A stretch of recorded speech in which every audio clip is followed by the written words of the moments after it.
And how I was introduced to the film was through Tom Savini, through the Grand Illusions book. And seeing this movie that was like, this is one of the films that Tom Savini did, and like, oh my God, what is this? Yeah. And you see these amazing effects that are nothing like I had ever seen. No, and at that time, Matt, there was, I mean, it was really graphic stuff. Yeah. I mean, is this the first time we see a head kind of? I had never seen anything. No, like actually, no. It was done in scanners, which is right before. And we did it. And we did it exactly how they did scanners. Right. Yeah. The shot But like all the scalping and all that stuff, I'd never seen anything like that was so visceral. Well, it doesn't pull any punches, and it's a like you say, it's a spiral downward into this man's insane world and his insane vision. And working with Savini, like, how did that whole thing come about? Well, I had seen Dawn of the Dead. And was blown away by Tom's tour de force of effects. And so I knew that I wanted that level of special effects in our film, but of course, as I said, we had no money. It just so happened I made contact with somebody who knew Tom and got a message to him, and we heard from Tom, who was shooting in New Jersey Friday the 13th. So Joe, myself, and Andy got in a car. We went down there, made an appointment to meet Tom, and we told him, look, we're doing this movie in New York.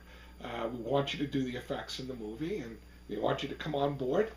And Tom, to our fortunate for us and fortunate for him, he had just broken up with a girl in Pittsburgh. And did not want to go back to Pittsburgh. And Friday the 13th was coming to an end.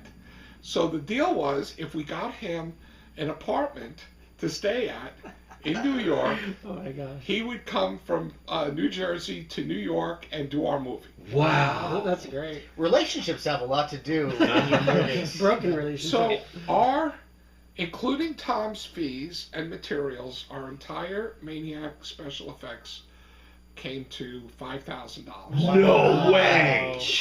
You can't do a paper cut in a movie like that. I mean, that's amazing. That's amazing. That's his creativity making all this stuff work. Everything. Now, I want to ask. He was working out of his apartment. That was his. His apartment was his studio. Okay. So, and it was in my apartment building. I got another. Bill, I'm always curious though. I mean, did he say, "Oh, and by the way, I'd glad to be in it"? Because it always seems like because it seems like if Tom is in a movie, it's like, "Oh, I know there's gonna be he's gonna get killed grizzly somehow," you know. And I like him as an actor. Yeah. Well, here's the thing. Yes, he wanted to be in the movie, but it really was again opportunity because Tom had a bust of himself. And there you go. He had a bust of himself, like you said. And the thing is, he was going to, after the movie, get a nose job, so that bust would no longer be usable.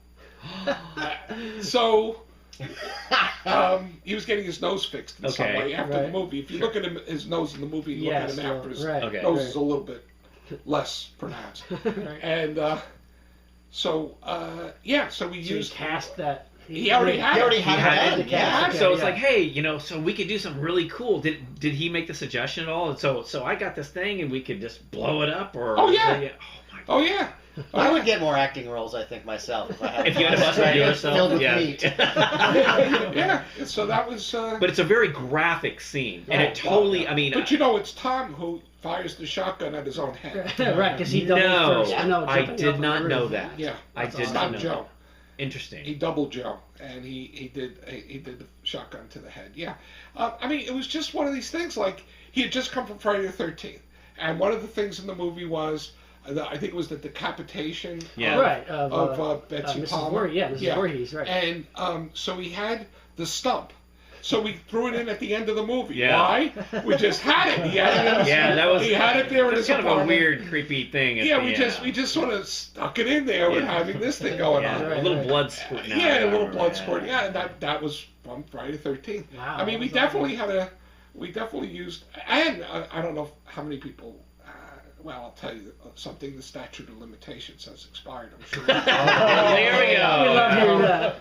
The sound effect of the shotgun we were mixing the movie at a facility that had mixed Dawn of the Dead, and our sound editor had put in a sound effect for the shotgun blast. Mm-hmm. And I said, that doesn't work for me.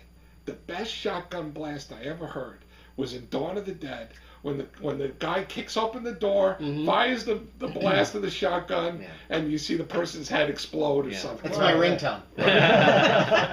So what we did is, we were in the middle of the night, we went into the storage facility, in the back room. Whoa. We pulled out reel 1 of Dawn of the Dead. Wow. We put it up, and I stole their shotgun. Wow. You heard it here. You're only here on Monster that's Party. George Romero watching Maniac. Wait a minute. So that shotgun blast is the one from Dawn of the Dead. That's the sound. That's That's so awesome. great. That's great.